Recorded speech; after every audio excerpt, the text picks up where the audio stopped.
Here with Carson Macedo after night 3 of the High Bank Nationals. Just missed out on the top 4 in points, but you're going to start first in a heat race on Saturday. What does that feel like for you after the week you've had here?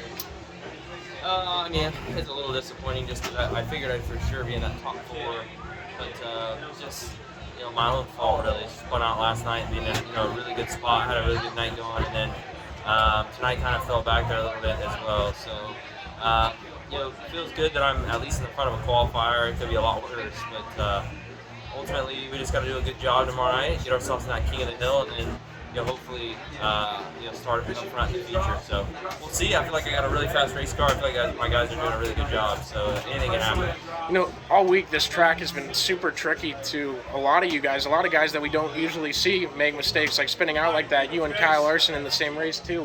What has led to that here? Why is this track so tricky?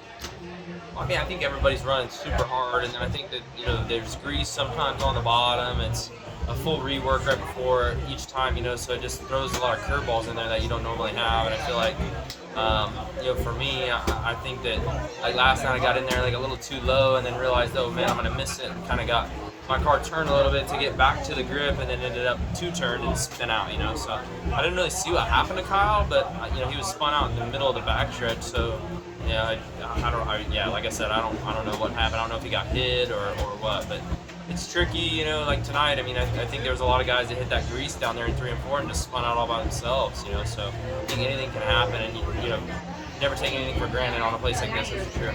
Do you have opinions on how they work the track, or do you kind of just attack what they give you? I mean, you seem like a guy from California that has seen tough track conditions and is able to kind of utilize racing out there as a foundation to just go after it.